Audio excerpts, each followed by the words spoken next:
Namaskar. Hello everyone. A very warm welcome to all of you on the platform of VS Academia. Let's start the journey of organic chemistry from the very basic topic IUPAC nomenclature. जब भी कोई नया topic हमारे syllabus में आता है और अगर हमारा उसका पढ़ने का मन नहीं है तो वो पहला क्वेश्चन जो जनरली स्टूडेंट के माइंड में आता है, ये टॉपिक क्यों आया? क्या वाकई में ये इतना इम्पोर्टेंट है जो हमें इसको पढ़ना चाहिए? तो चलिए हम भी अपने लेक्चर की शुरुआत यहीं से करते हैं और देखते हैं व्हाई आईयूपीएससी नोमेनक्लेचर इज इम्पोर्टेंट। तो चलिए, सपोज हमें और आपको कुछ लोगों के बारे में कुछ डिस्कशन करना है और अगर ड्यूरिंग डिस्कशन हम उन लोगों को किसी और नाम से बुलाएं और आप उन लोगों को किसी और नाम से, तो हो सकता है हमारे और आपके बीच में एक कंफ्यूजन डेवलप हो जाए। पता नहीं जिस बंदे के बारे में हम बात कर रहे हो आप भी उसी के बारे में बात कर रहे हैं कि नहीं।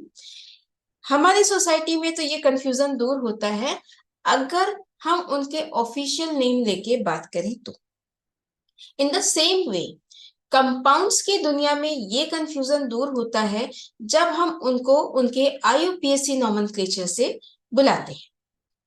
तो फिर चलिए, इंटरनेशनल बॉडी है हमारी international union of pure and applied chemistry, जिसने की कुछ रूल्स फॉर्मुलेट किए और बताया कि अगर इन रूल्स को फॉलो करते हुए कंपाउंड्स का नोमेनक्लेचर किया जाए, उनकी नेमिंग की जाए, तो all over the world uniform understanding रहेगी और हमारा जो कम्युनिकेशन होगा उसमें कोई डिस्क्रिपेंसी नहीं होगी।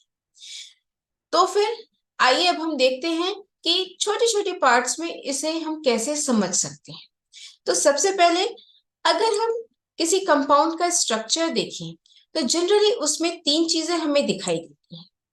एक तो कार्बन की जो सबसे लंबी चेन है जिसे हम कहते हैं पेरेंट चेन, और इस पेरेंट चेन को डिपिक्ट करता है हमारा ये रूट वर्ड। इसके अलावा इस चेन में, पेरेंट चेन के अलावा जो भी ब्रांचेस हैं या फंक्शनल ग्रुप लगे हैं वो या तो हमारे प्रीफिक्स में आते हैं या सफिक्स में आते हैं। चलिए इनके बारे में थोड़ा सा डिटेल में देखते हैं। रूट वर्ड क्या है? जैसा कि अभी बताया, जो कार्बन की लॉन्गेस्ट चेन होगी वो हमारी रूट पेरेंट चेन कहलाती है और उस पेरेंट चेन को जो वर्ड्स डिपिक्ट करते हैं, इंडिकेट करते हैं, वो होते हैं हमारे रूट वर्ड।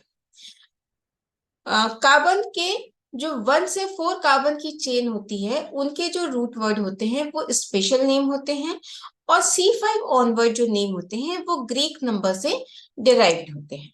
जैसा कि इस टेबल में हम और आप देख सकते हैं कि आपके जो रूट वर्ड आए हैं meth, eth, prop, but, pent and so on, आपके ये रूट वर्ड आगे बढ़ते गए हैं। अब बात करते हैं हमारी प्रीफिक्स की। प्रीफिक्स क्या होते हैं? वो वर्ड्स जो रूट वर्ड के पहले यूज होते हैं। प्रीफिक्स हमारे दो तरह के हो सकते हैं, एक हुए हमारे प्राइमरी प्रीफिक्स और दूसरे हुए हमारे सेकेंडरी प्रीफिक्स। प्राइमरी प्रीफिक्स बताता है कि हमारा कंपाउंड जो है वो साइक्लिक इन नेचर है या फिर लीनियर इन नेचर है, एसाइक्लिक है। अगर साइक्लिक होगा तो हम उसके लिए साइक्लो प्रीफिक्स यूज करते हैं। इसी तरीके से जो सेकेंडरी प्रीफिक्स है वो हमारे बताएंगे कि हमारा जो कंपाउंड है उसमें कुछ सब्स्टिट्यूएंट अटैच है कि नहीं। जस्ट लाइक प्रीफिक्स, हमारे जो सफिक्स होते हैं वो वर्ड्स हुए जो कि रूट वर्ड के बाद में यूज होते हैं और ये भी हमारे दो तरह के हुए, एक प्राइमरी सफिक्स और एक सेकेंडरी सफिक्स। प्राइमरी सफिक्स हमारे जनरली ये रूट वर्ड में ही ऐड होते हैं, जबकि सेकेंडरी सफिक्स जो हैं प्राइमरी सफिक्स के बाद ऐड होते हैं। प्राइमरी सफिक्स इंडिकेट करता है कि हमारा जो कंपाउंड है उसमें सैचुरेशन है या फिर वो अनसैचुरेटेड है, मींस डबल बॉन्ड प्रेजेंट है कि नहीं डबल बॉन्ड या ट्रिपल बॉन्ड। इसी तरीके से जो सेकेंडरी सफिक्स है वो हमें बताएगा presence of functional group in the compound. ना अब अगर हम देखें कि ट्रेडिशनली जो एक हमारा इसका सिस्टम निकल के आ रहा है IUPAC नेम का, तो उसमें हमारा होगा रूट वर्ड। रूट वर्ड के पहले हम जो यूज कर रहे हैं प्रीफिक्स, और रूट वर्ड के बाद जो यूज कर रहे हैं सफिक्स। प्रीफिक्स हमारे दो तरह के हुए, primary prefix and secondary prefix. इसी तरीके से सफिक्स भी हमारे दो तरह के हुए, primary suffix and secondary suffix. Primary suffix हमारा रूट वर्ड में ऐड हो रहा था, सेकेंडरी सफिक्स हमारा प्राइमरी सफिक्स के बाद ऐड हो रहा है और फंक्शनल ग्रुप को डिनोट कर रहा है।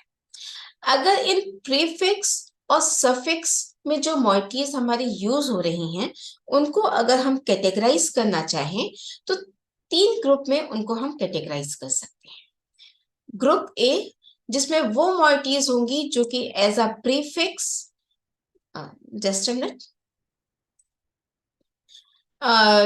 जो कि हमारे एज अ प्रीफिक्स और सफिक्स दोनों के तरीके से यूज हो रहे हैं। वहीं ग्रुप बी में वो मॉइटीज आ रही होंगी जो केवल एज अ सफिक्स यूज होंगी, और ग्रुप सी में वो आएंगे जो केवल एज अ प्रीफिक्स यूज होंगे। ना इसके एक हम इनका प्रीफिक्स और सफिक्स की टेबल दे रहे हैं, और जिस तरीके से अभी हम बता रहे थे कि इन्हें तीन कैटेगरी में हम डिवाइड कर सकते हैं, तो ये हो गई हमारी कैटेगरीज। अब यहाँ पे जो ध्यान देने वाली चीज है वो ये है कि जो ग्रुप ए है इसमें जो कि प्रीफिक्स और सफिक्स दोनों की तरीके से यूज हो रहा है, लेकिन जब ये प्रीफिक्स में यूज होगा तो इसके नाम समहाउ डिफरेंट होंगे जब ये एज अ सफिक्स यूज होगा। एल्डिहाइड और कीटोन को अगर हम देखें तो जब ये एज अ प्रीफिक्स यूज हो रहे हैं तो दोनों में ही हम इनको एज अ ऑक्सो यूज कर रहे हैं। वहीं जब ये सफिक्स के रूप में यूज होंगे तो हम अल और ओन सफिक्स लगाएंगे वर्ड।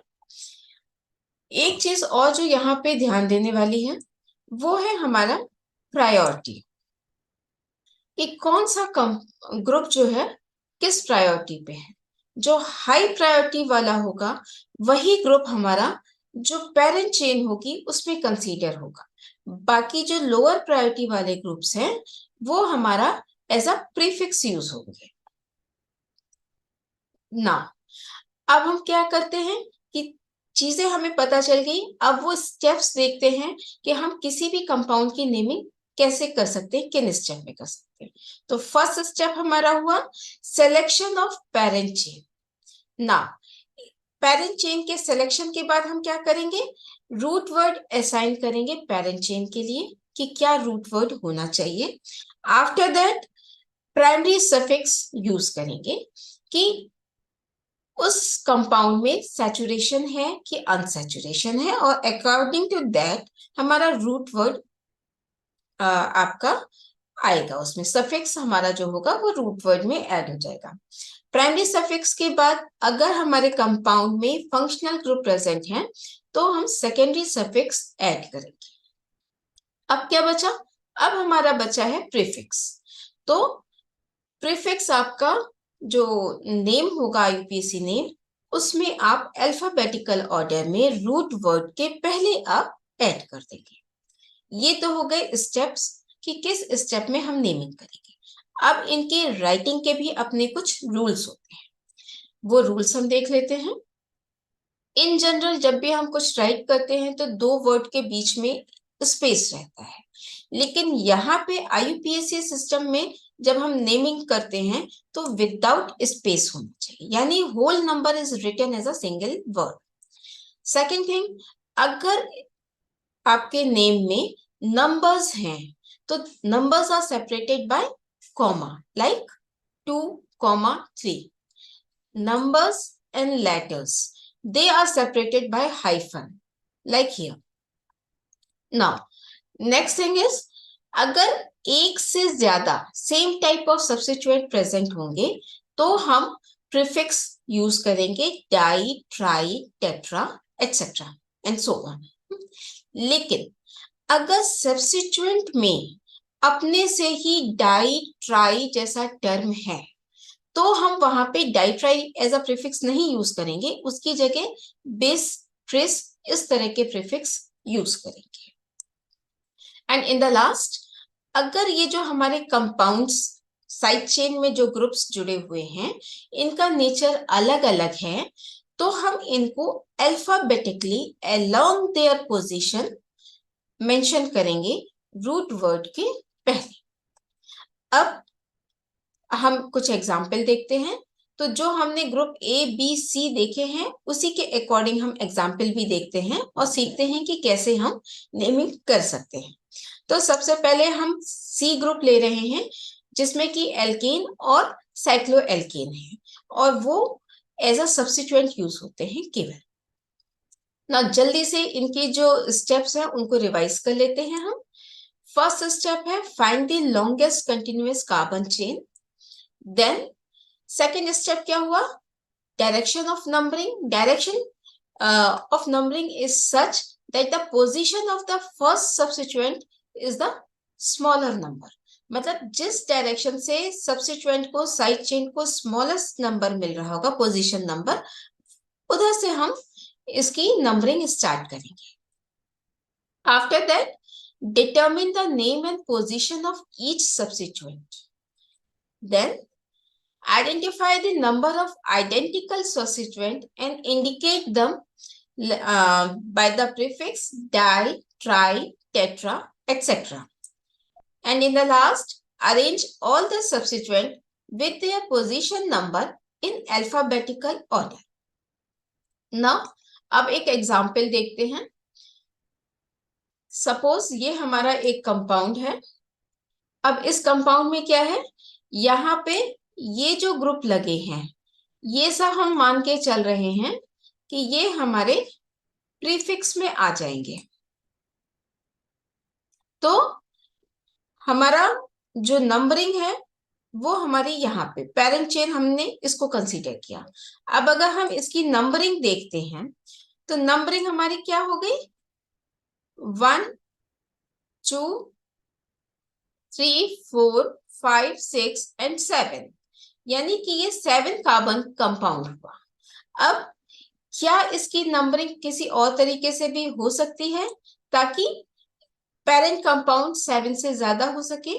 तो हाँ, एक केस हम कंसीडर करते हैं जहां पे कि अब हम इस मॉइटी को एज अ ब्रांच यूज कर रहे हैं और नंबरिंग यहां से स्टार्ट करते हैं। अब नंबर करके देखिए तो ये कितने हो रहे हैं, ये हमारे होंगे 8 कार्बन। तो ये हमारा इससे तो ज्यादा हो गया, हमें लॉन्गेस्ट पेरेंट चेन चाहिए। तो जाहिर सी बात है कि अब पेरेंट चेन तो यही होगी।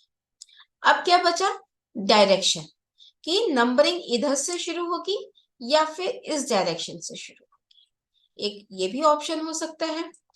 अब अकॉर्डिंग टू रूल जो सब्स्टिट्यूएंट है, फर्स्ट सब्स्टिट्यूएंट, उसको लोएस्ट नंबर मिलना चाहिए, पोजीशन नंबर आपका कंपाउंड में।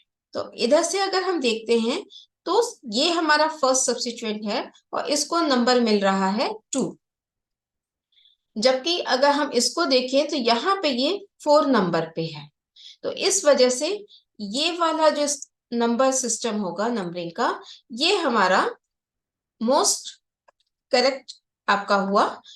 तो इसी डायरेक्शन में हमारी नंबरिंग होगी और इसका जो नाम बन के आएगा अल्फाबेटिकली, अब हम सारे जो आपके साइड चेन्स हैं ग्रुप्स उनको अरेंज करेंगे। तो 3 ब्रोमो क्योंकि बी पहले आया, 2 chloro, 5 ethyl, 4 di methyl, 8 carbon है इसलिए ऑक्टेन।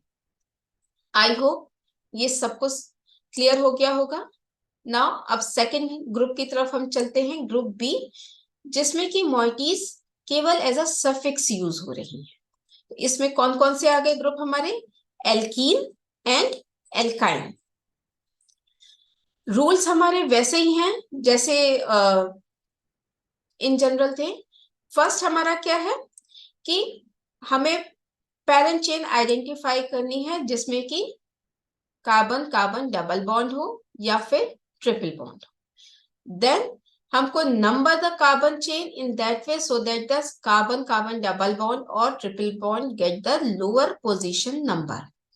उसके बाद अगर डबल बॉन्ड है तो एन को रिप्लेस कर देंगे इन से, और अगर ट्रिपल बॉन्ड है तो एन को रिप्लेस कर देंगे आइन से।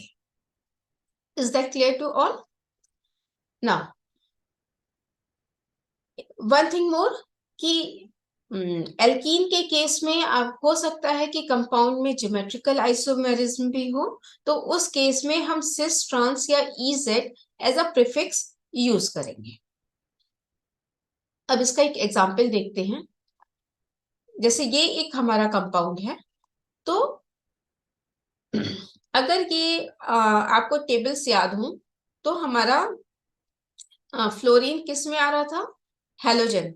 हेलोजन हमारे आ रहे थे ग्रुप सी में, जो कि सिर्फ एज अ प्रीफिक्स यूज हो रहे हैं। तो ये हमारा प्रीफिक्स हो गया, मिथाइल हमारा प्रीफिक्स हो गया। तो इस केस में आपकी नंबर सिस्टम क्या होंगे? 1 2 3 4 या फिर 1 2 3 4। अब क्या है, रूल्स क्या कहते हैं कि डबल बॉन्ड को लोएस्ट पोजीशन मिलनी चाहिए। तो जाहिर सी बात है फिर डायरेक्शन हमारी इधर से हो जाएगी और हमारा जो नाम होगा वो हो जाएगा 4,4 डाइफ्लोरो 3 मिथाइल ब्यूट, क्योंकि 4 कार्बन है, 1 इन। ओके, नाउ नेक्स्ट कंपाउंड ये इसी के जैसा है। आप चाहें तो वीडियो को पॉज करके एक बार खुद भी ट्राई कर सकते हैं कि आपका और हमारा आंसर मैच कर रहा है कि नहीं। चलिए, अब इसमें नंबरिंग इधर से करेंगे कि इधर से करेंगे, क्योंकि दोनों ही तरफ से अगर हम करें तो पोजीशन हमारी सेम रहेगी डबल बॉन्ड की। ना इस केस में क्या है कि एक चीज ध्यान में रखने वाली है कि जब पोजीशन सेम होगी तो सेकंड ऑप्शन हम दे रहे हैं ग्रुप्स को।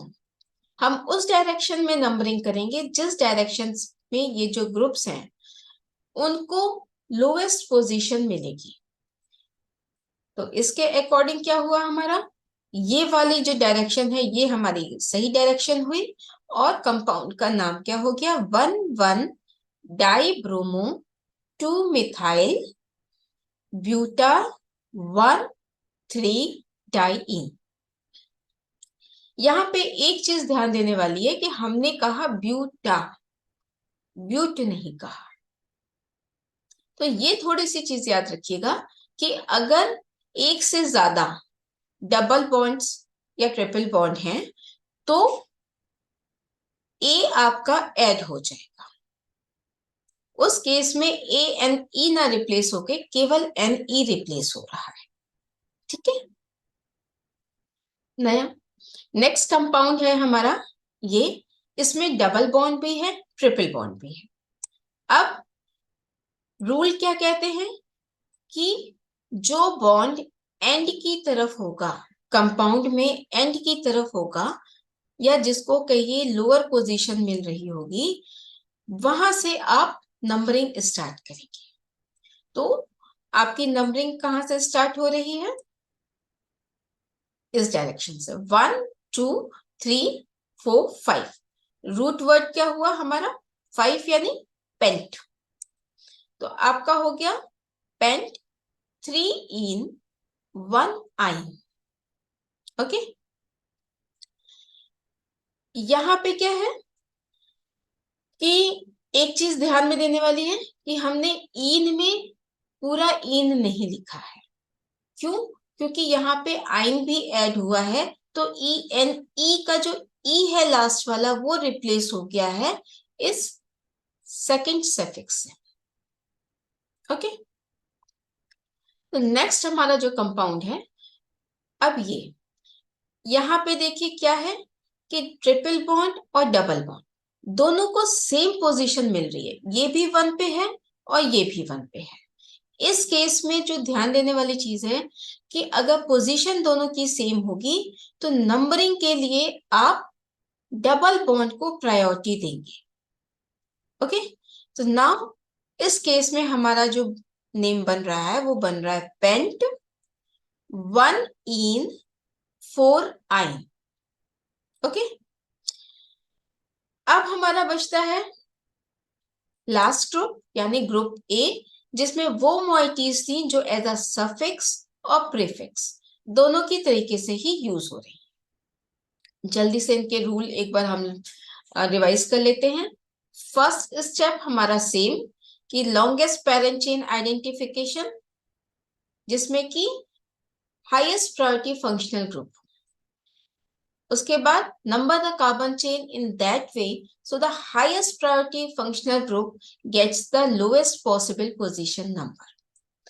Then अगर हमारे कंपाउंड में जो पेरेंट चेन है उसमें डबल बॉन्ड या ट्रिपल बॉन्ड प्रेजेंट है तो आप जो पेरेंट चेन का रूट वर्ड होगा एन, उसको आप इन या आइन से रिप्लेस करेंगे विथ पोजीशन।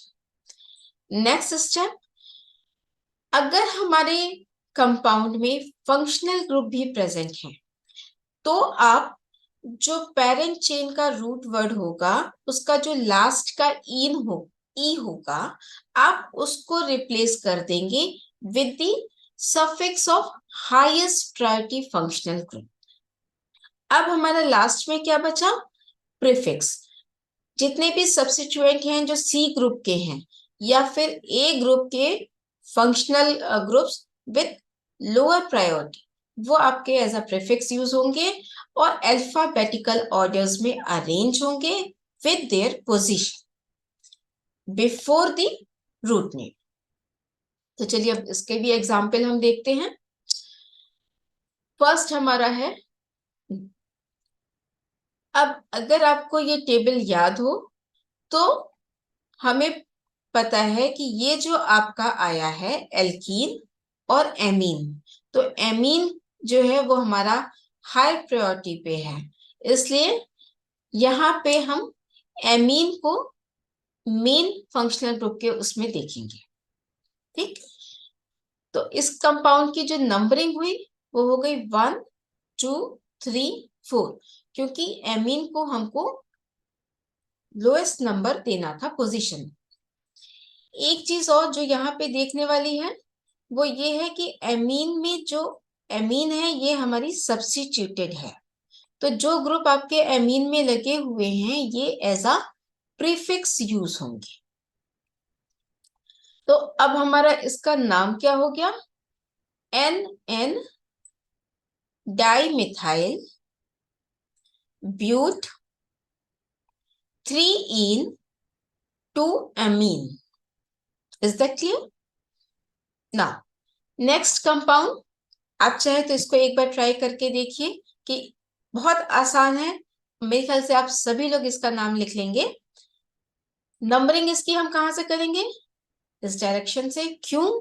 क्योंकि फंक्शनल ग्रुप OH है, हायर प्रायोरिटी का है in comparison to double bond. तो इसका नाम हो गया हमारा ब्यूट, क्योंकि 4 कार्बन है, 3 ene 2 all. Okay, now next compound. अब यहाँ पे देखिए कीटोन भी है और अल्कोहल भी है, और अगर आपने ये टेबल देखी हो तो कीटोन जो है वो हायर प्रायोरिटी में है देन अल्कोहल, इसलिए इस कंपाउंड में अल्कोहल ग्रुप हमारा एज अ प्रीफिक्स यूज होगा, और जब प्रीफिक्स में यूज हो रहा है तो हम लिखेंगे हाइड्रोक्सी। तो यहाँ पे हमारी नंबरिंग होगी कीटोन की तरफ से, यानी 1 2 3 एंड 4। तो कंपाउंड का क्या नाम हो गया? 3 हाइड्रोक्सी ब्यूटेन 2 ओन, क्योंकि ब्यूटेन का जो लास्ट का ई है सिर्फ हमको वही रिप्लेस करना है जो हमारा फंक्शनल ग्रुप है उसके सफिक्स। नेक्स्ट हमारा कंपाउंड है अब यहाँ पे भी हमारा ये कीटोन है, एल्कीन है और एमीन है। तो हायर प्रायोरिटी का फंक्शनल ग्रुप कौन सा हुआ? कीटोन। तो नंबरिंग तो इधर से हो गई। अब ये हमारे किस में हो गया? प्रीफिक्स। जब हम प्रीफिक्स में यूज कर रहे हैं तो इसको हम लिखेंगे अमीनो। ओके, तो आपका ये हो गया नाम 4NN डाइमिथाइल एमिनो पेंट 4इन 2ओन। चलिए नेक्स्ट एग्जांपल हम लेते हैं, एल्डिहाइड एंड कीटोन। इसमें कौन हायर प्रायोरिटी का होगा? एल्डिहाइड। तो नेमिंग हमारी स्टार्ट होगी एल्डिहाइड की तरफ से, नंबरिंग। तो नंबरिंग हो गई 1 2 3 4 5। तो रूट वर्ड हमारा क्या हुआ 5 का? पेंट। तो आपका बन गया ये 4 ऑक्सो, क्योंकि जब कीटोन हमारा प्रीफिक्स के तरीके से यूज हो रहा था तो हम इसके लिए टर्म यूज कर रहे थे ऑक्सो। 4 ऑक्सो पेंटानल। अब देखते हैं इसी तरीके से ये हमारा है, इसमें एल्डिहाइड और एल्कोहल। तो एल्डिहाइड जाहिर सी बात है हाई प्रायोरिटी का होगा, तो इधर से नेमिंग होगी। आपका क्या बना final? 1 2 3 4 4 hydroxy pent 2 enal. Okay, next compound हमारा है एसिड कीटोन एल्डिहाइड। अब हमारे पास ये तीनों ग्रुप हैं, एसिड भी है, कीटोन भी है, एल्डिहाइड भी है। प्रायोरिटी सबसे ज्यादा किसकी होगी? एसिड की होगी। तो नंबरिंग किधर से स्टार्ट होगी? इधर से होगी। और कीटोन और एल्डिहाइड दोनों ही एज अ प्रीफिक्स यूज होंगे। तो प्रीफिक्स में हम इनको क्या कहते हैं? ऑक्सो। तो इसका नेम हो जाएगा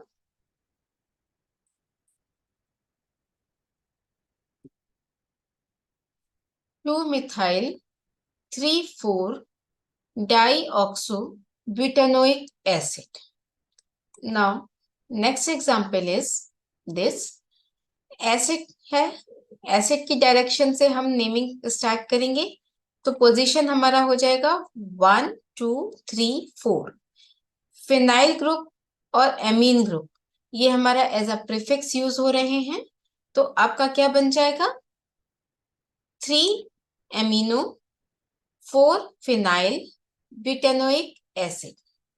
आई होप आप लोगों के कॉन्सेप्ट कुछ क्लियर हुए हों, और अगर आप लोगों को ये वीडियो पसंद आया हो तो जरूर बताइएगा। कुछ अगर आपके डाउट हो तो प्लीज शेयर कीजिएगा, हम पूरी कोशिश करेंगे आपके डाउट क्लियर करने की। तो आज का लेक्चर हम यहीं फिनिश करते हैं और मिलते हैं अपने नेक्स्ट लेक्चर में। तब तक के लिए टेक केयर।